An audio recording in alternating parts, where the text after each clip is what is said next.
Hello and welcome to Local Edition. I'm Leslie Leyton. The expansion of the Anaheim Convention Center is on hold, at least for now, because of a lack of funding. The bank pulled out of backing the bond funding for now.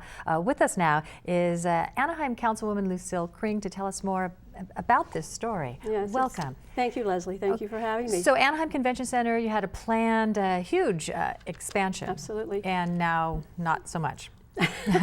Unfortunately. In March, one of the March meetings, it was a 4-1 to vote for the expansion of the convention center, vote for the funding of it, which was really solid. The mayor decided he didn't believe the funding mechanism.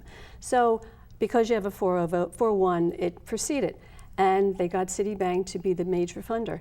And the day before they were going to sell the bonds, because they were refinancing the bonds, we were hit with a letter of intent to sue over the funding mechanism.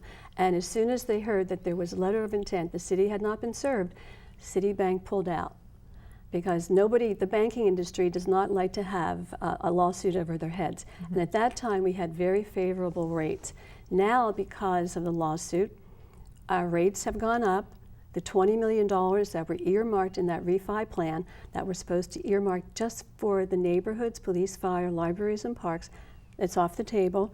And now, when we do get the funding, which we hope we will, it's going to be a lot more expensive for us to do that because banks, they want a return on their investment, and our favorable deal went out the window with the lawsuit.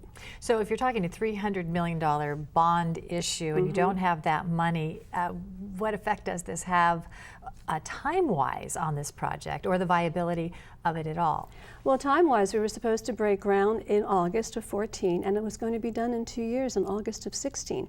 And it really fit in with the timeline of the Natural Products Association and NAMM, our biggest convention. They bring 98,000 people in. It's called the Music Makers, and they come in January. Natural Products brings 68,000 people, and they come in March, two of our biggest conventions, and both of them have said, if you do not expand, we will be gone. I talked to Fred Linder, who is the person who puts on Natural Products, talked to him just on Tuesday, and he said, thank you for calling, thank you for reaching out, but we are talking to Vegas, and if this expansion isn't done, we will be in Vegas in 17. Mm-hmm. So there's a huge difference between a smaller convention and these, Absolutely. really huge. We have the Christians that come, and we have the Home and Garden, we have the Dental Association, but they're not the big overnights that bring in tens of millions of dollars, not just to Anaheim, but all of Orange County, because they shop and they stay in hotels, obviously. It's 3 and 4 days, and they eat and they buy stuff. So it really is very good for the hotels, the restaurants, the taxi service.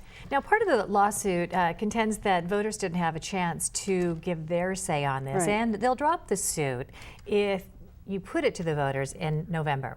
Why not? Well, because it doesn't need to be. The charter says revenue bonds, which these are, do not go to the ballot. General obligation bonds, which come right out of the general fund, have to go to the vote of the people.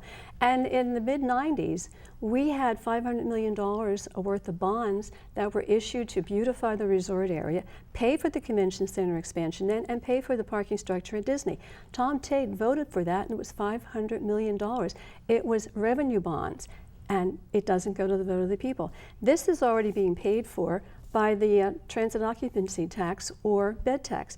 And if you can show your viewers, we do have the funding source. So the revenue from bed tax is coming in, but some question whether that can be consistent. I mean, we have had, explosions in investment markets and such markets in the past. Unfortunately, we're out of time, but thank you very much for coming and explaining this much to us at this point. Thanks, Leslie. Lucille Kring. And thank you for joining us. I'm Leslie Leyton.